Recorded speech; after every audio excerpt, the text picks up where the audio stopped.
Cruzando as Conversas está de volta. Essa noite estamos discutindo a situação das barragens no Rio Grande do Sul. Até que ponto podemos trazer para cá reflexos do que aconteceu em Brumadinho, do que aconteceu em Mariana. As nossas barragens são diferentes, são todas acúmulos de recursos hídricos, de água para a agricultura, diferente das de Minas Gerais, que são de rejeitos de minério. Mas, enfim, existe um potencial de risco? Qual é esse nível de risco? Qual é a quantidade de barragens que precisam ser observadas com mais atenção para que nada aconteça?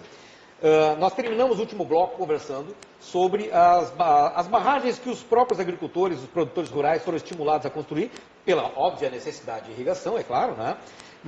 E foram estimulados por programas de governo, mas eu queria saber o seguinte, até que ponto essas barragens foram construídas com parâmetros adequados de segurança, de durabilidade, de confiabilidade. Como é que o agricultor ele é orientado para fazer? Ele mesmo contrata quem vai lá e faz um levante, uma barragem para ele? Ou ele precisa ter uma orientação técnica fiscalizada por um órgão oficial para que os parâmetros todos sejam obedecidos? Como é que isso acontece? Não, primeiramente é necessário ter o técnico, né? O agricultor não, sabe plantar, produzir os alimentos, mas não tem a especialidade do engenheiro, do arquiteto, que são os responsáveis por construções, né?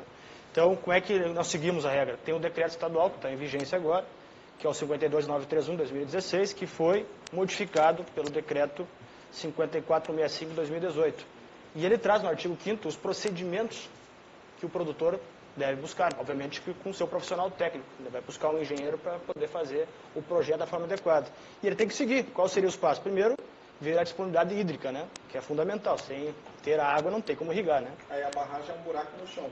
A barragem é um buraco no chão. A primeira coisa, diferenciar açude de barragem. Né? Hoje, na metade sul, tem muitos açudes, ou seja, não há abarramento de curso d'água. É captação mais efêmera. Seria esse o procedimento correto. Né? E quando há barramento, barra um curso d'água. Daí riachos, arroios, como o Dr. Carlos colocou com propriedade em relação ao tema. Depois disso, ainda nós temos a licença prévia do empreendimento. Né? Na sequência, a autorização prévia para a construção ou a sua dispensa, dependendo do tamanho, né? Me corrija se eu estiver errado, mas eu acho que é mais ou menos nessa linha. A outorga do direito de uso da água ou a sua dispensa, também dependendo do volume ali colocado, né? A licença de instalação do empreendimento, o alvará da obra e só depois, então, a licença para a operação do empreendimento. E como colocaste com propriedade, o produtor e o engenheiro responsável, eles ficam tendo que ter a manutenção daquele empreendimento para evitar que possa ocorrer algum problema em relação aos seus vizinhos abaixo, seja ele rural, né, ou urbano também, que daí o impacto seria muito maior. Mas o Milanês colocou com muita propriedade. Nós precisamos diferenciar, primeiramente, a questão do Minas Gerais com o Rio Grande do Sul. Né? Aqui é a questão mais de água, claro que teria um dano, mas um dano, como tu colocasse, muito inferior àquele lá que acabou, desenvolvidas lá, propriedades rurais foram acabadas, enfim, o impacto foi muito maior. Mas, respondendo, foi nessa linha que nós estamos trabalhando. Hoje é preciso... Pois não. Lembrando também que o Rio Grande do Sul, que está por liberar 2 minerações absolutamente perigosas, uma delas e que geram riqueza nenhuma, emprego nenhum, e talvez algumas vantagens para alguns, mas que o caso de Palmas é uma região onde já aconteceu um acidente que matou, na época, grande parte do rio Camaquã, que é um dos rios mais preservados do estado. E nós estamos por inaugurar uma nova, ou talvez licenciar, esperamos que não, em Palmas, uma mineração de chumbo e outros metais, que pode pôr em risco um dos rios mais preservados do estado, uma região agrícola importantíssima, e que já houve mortes no passado. Não, desculpa, o senhor está se referindo a um projeto da Anexa, na verdade em Caçapava do Sul, vincular, a antiga Votorantim, que se transformou na Anexa. Esse inquérito civil está sob a presidência, na verdade existem 2 inquéritos civis sobre essa temática. Um no Núcleo de Resolução de Conflitos Ambientais e outro no Ministério Público Federal de Bagé. Só que pelo projeto não há previsão de barragem de rejeitos. Na verdade, há previsão de, digamos assim, do acúmulo dos rejeitos em montes, digamos assim. Não é montes secos. Então, a metodologia, pelo menos prevista no projeto, é distinta. Mas, claro que são realmente minérios de alto poder, de alta toxicidade e de alto risco. Isso. Eu queria complementar uma fala que o Milanês falou um minuto atrás. Hoje, na Folha de São Paulo, o doutor José Adécio, esse promotor de justiça do Ministério Público Federal foi o chefe da força-tarefa do caso de Mariana. Ele está com uma posição, tem um artigo lá, com uma posição muito similar à nossa. Naquele momento, né, tiveram vários colegas aqui da URGS, que o trabalho técnico foi feito, mas as lições aprendidas, inclusive eu indico no portal do SENGE, do Sindicato dos Engenheiros, tem lá uma entrevista e tal, onde eu declaro cabalmente, são feitas perguntas, mas que o repórter me perguntou, aprendeu alguma lição daquilo? Nenhuma, porque contra fatos não existem argumentos. Se a gente tivesse aprendido, não estava se repetindo. Mas naquele momento, a estimativa, a precificação, veja, eu não consigo atribuir valor à vida humana. Quanto vale a vida humana? Ou melhor, quanto vale qualquer vida? Qualquer vida. Qualquer vida. Espécie endêmica. O rio é vivo. Então, quanto vale qualquer vida, incluindo aí a vida humana? Não tem preço. Mas, naquele exercício de precificar o dano ambiental, naquele momento deu 22 bilhões e meio. Por toda a ingerência política, naquele momento, o alocado até agora deu 1 bilhão e meio. O caso da Vale do Rio Doce, em Brumadinho, ainda não tem precificação. Entretanto, as normas do mercado já colocaram um preço. A Vale perdeu o seu valor em 70 bilhões em um dia. Então, quanto vale, qual é o custo das decisões erradas? Das decisões operacionais, da inadequação, vale o valor do prejuízo. Vale o valor do prejuízo. E quanto vale uma legislação inadequada, uma legislação deficiente?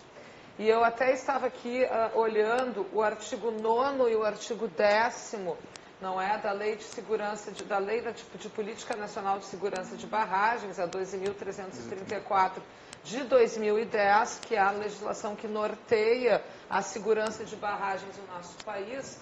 E esses dispositivos estabelecem que a fiscalização das barragens, na verdade, na prática, ela é feita através de inspeções pelo próprio empreendedor. O próprio empreendedor se fiscaliza e encaminha os relatórios, então, ao órgão fiscalizador. Me parece que aí já se inicia uma falha. Não é? Claro que nós não temos, o Estado não é onipresente, nós não temos fiscais suficientes para fiscalizar essas centenas de barragens no Estado do Rio Grande, barragens do Estado do Rio Grande do Sul, doutora Nelly, e milhares no Brasil. Mas já está contribuindo exatamente nesse gancho, que é o seguinte, isso abre discussão, e eu quero contribuir com a doutora Annelise, que todos os atos autodeclaratórios, se fala muito da eficiência e tudo. Ora, como é que eu vou autodeclarar? Se eu vou autodeclarar, vou declarar em proveito próprio. Então, hoje tem, a fim de facilitar, liberar o processo licenciatório, esse caso tão bem citado, acelerar sem os cuidados devidos, eu autodeclaro. Eu considero isso, inclusive, dos problemas atuais. Sim, porque eu acho que não deve existir, ou se existem, não são tão eficientes assim, mecanismos de avaliação dessas declarações de empresas contratadas pelo proprietário para fazer um laudo. Se ele quiser, vamos fazer um exercício aqui vamos pegar pesado na questão da má-fé. Se a empresa quiser forçar a barra, ela vai pagar lá para uma empresa qualquer, uma auditoria qualquer, enfim, uma consultoria, para dar um laudo. Internacional. Ok, pois então, mas aí vai chegar lá aquele laudo, está acreditado, certificado, tal. Esse laudo, esse papel assinado por uma empresa tal, quem é que realmente vai testar que aquilo tem procedência técnica confiável? Eu quero enfatizar, Ricardo, doutor Ricardo, que está de gravata. Estou me sentindo grandão. Exatamente. Essa situação, todo esse mecanismo virou uma prescrição legal. É um pedaço de papel. O que é um ato? O que é uma licença? É um pedaço de papel. Ela tem materialidade, ela entra no plano físico num pedaço de papel. É um ato administrativo. Por que eu preciso disso? Como condicionante para obter o financiamento do banco, para haver a liberação de recursos, para ser aprovado na prefeitura ou no governo do estado. É um ato administrativo. Só que o princípio que o legislador tão bem pensou, quando criou, não foi esse. Então, eu enfatizo aqui o que foi o começo da minha fala. Não é problema de legislação. talvez se aproxime exatamente dessa palavra que foi falada aí, tá entendendo? Da má-fé. Então a gente tem uma série de problemas que se reporta aí, na verdade, como é que eu materializo se a Secretaria Estadual de Meio Ambiente, que tem técnicos muito sérios, está funcionando? Qual é a materialidade do funcionamento dos órgãos que deveriam fiscalizar? Para mim, a materialização sempre de boas promessas se dá pela alocação orçamentária. Eu acompanho o orçamento geral desses ambientes e vejo que eu não tenho a condição de dar institucionalidade. Como é que eu vou...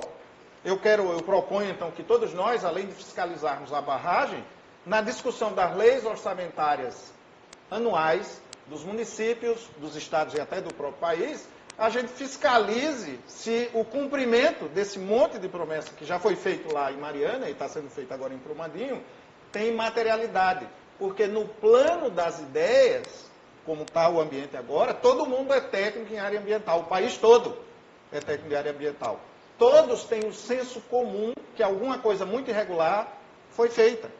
Mas nós temos que sair do senso comum e chegar num senso crítico, ou seja, trazer consequências à mesa. Como é que faria, doutora, não querendo abusar da questão da má-fé e não querendo lançar suspeita sobre tudo, né? Mas digamos assim, chega lá, aconteceu uma barragem rompeu e é preciso fazer alguma coisa, uma responsabilização. Aí a empresa chega lá com lá, não, aqui a empresa tal fez tudo certinho, já testou que estava tudo bem, a gente não sabe o que aconteceu.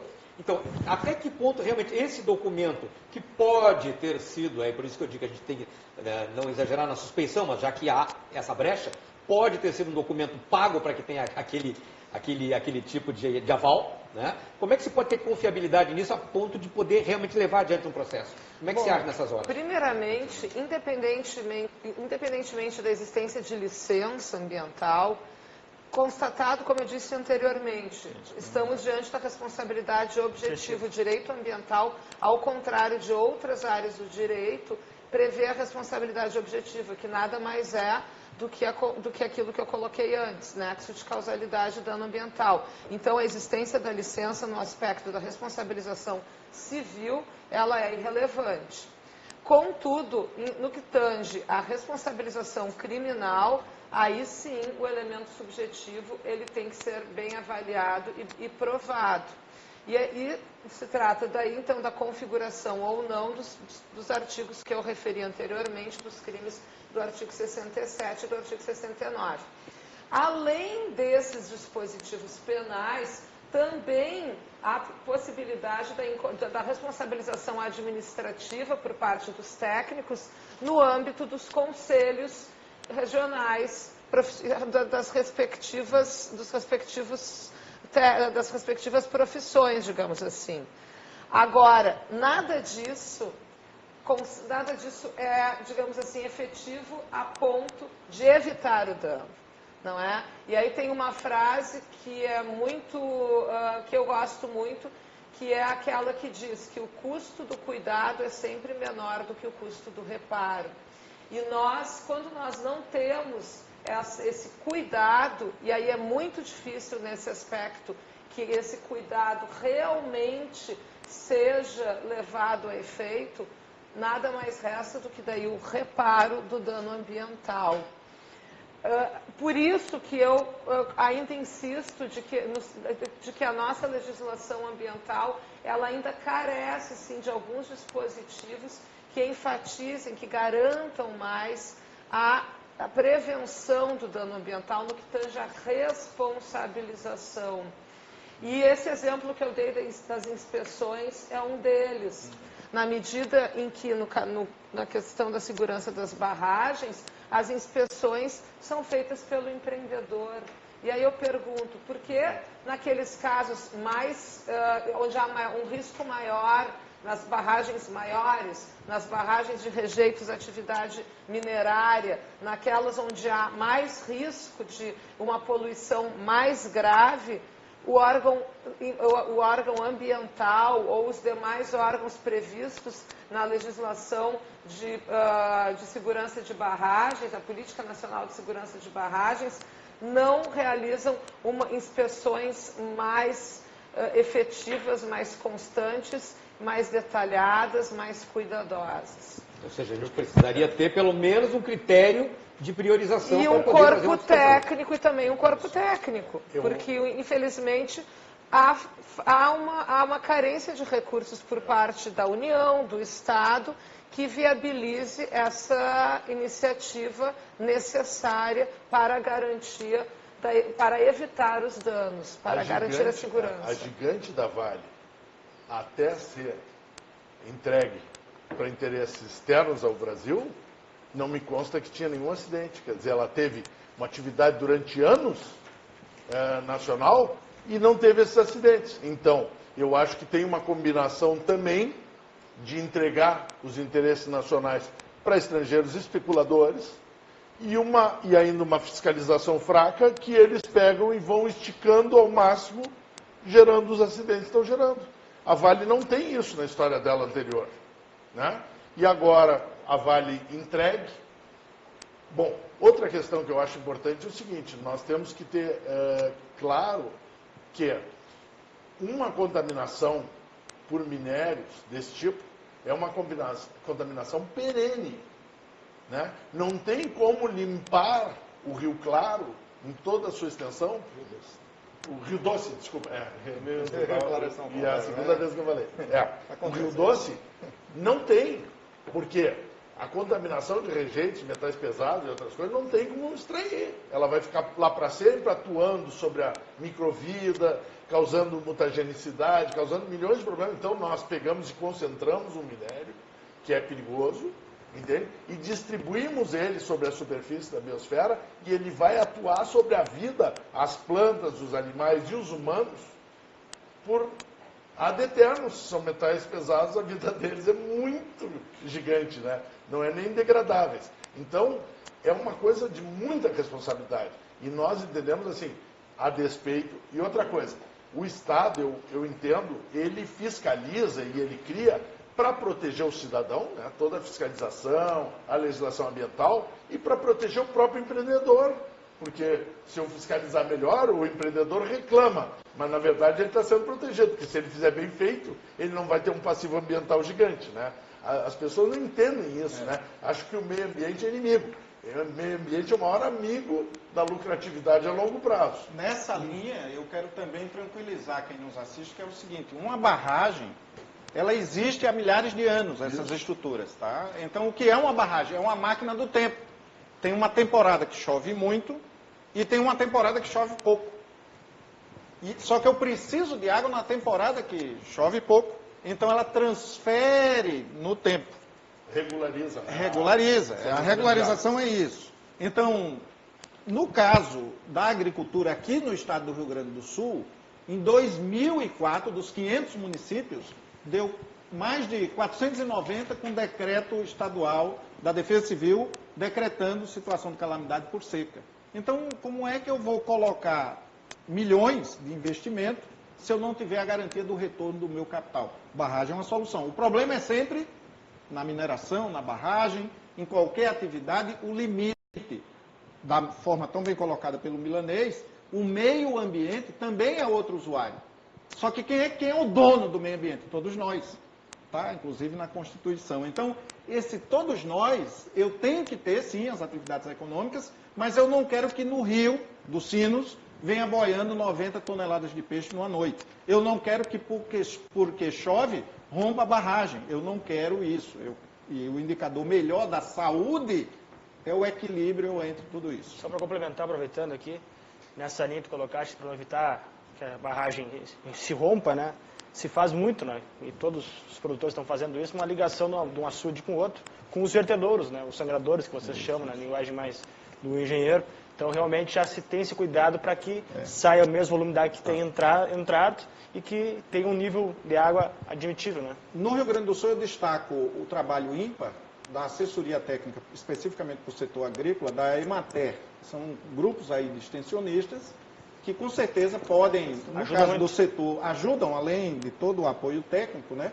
Com certeza, alguma demanda do Ministério Público, já estou colocando cargos aí, funções para a Emater. Então, tem muita interface nisso. Mas o que a gente, primeiro, tranquiliza toda a população gaúcha, no sentido de que não vai romper, a gente não tem histórico. Tem histórico de pifar outras coisas, Mas rompimento de barragem propriamente dita ainda, graças a Deus, ainda e aos técnicos e às forças que são feitas aqui Que é no o Rio Grande do estado Sul, com o maior número de barragens. que tem estatisticamente um grande número. Então a gente vai ampliar essa discussão agora, então já que nós não esgotamos o assunto barragem, mas acho que a gente pode dar uma abordagem bem mais objetiva e bastante esclarecedora. Eu quero ampliar essa discussão para trazer para aquele secular embate meio ambiente e setor produtivo, especialmente o agronegócio. Só que isso nós vamos fazer agora, no próximo bloco a gente volta já já. Aqui.